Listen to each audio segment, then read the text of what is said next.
समझिए, आपका स्मार्टफोन बनता है चीन में, उसके पार्ट्स आते हैं जापान और कोरिया से, सॉफ्टवेयर अमेरिका से आता है।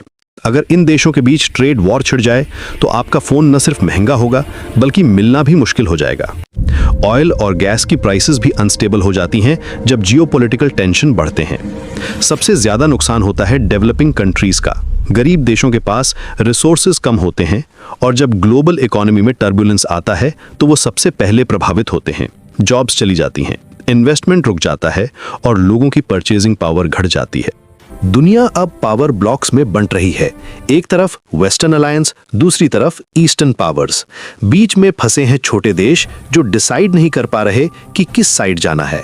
ये फ्रैगमेंटेशन इकोनॉमी के लिए बहुत खतरनाक है क्योंकि ग्लोबल ट्रेड कोऑपरेशन पर डिपेंड करता है।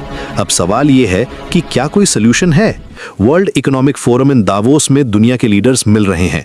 ये शायद आखिरी मौका है जब कंट्रीज अपने डिफरेंसेस भूलकर कोऑपरेशन रिस्टोर कर सकें। अगर ये चांस भी गवा दिया तो दुनिया एक फ्रैगमेंटेड इकोनॉमी की तरफ बढ़ेगी जहां हर रीजन अपने अलग रूल्स से चलेगा।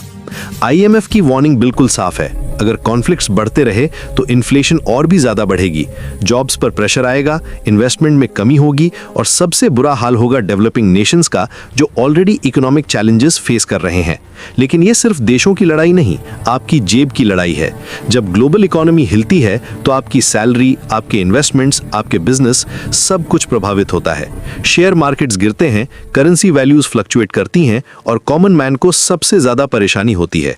IMF का मैसेज बिल्कुल क्लियर है, दुनिया को अब हथियार नहीं समझदारी चाहिए, टैरिफ नहीं ट्रस्ट चाहिए और टकराव नहीं सहयोग चाहिए।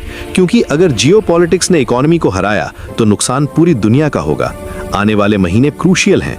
वर्ल्ड लीडर्स के पास अभी भी टाइम है कि वो अपनी ईगो को साइड में रखकर ग्लोबल कोऑपरेशन को प्रायोरिटी दें, क्योंकि इकोनॉमिक वॉर में कोई विनर नहीं होता, सिर्फ लूजर्स होते हैं और वो लूजर्स हम सब हैं जो इस इंटरकनेक्टेड वर्ल्ड में रहते हैं।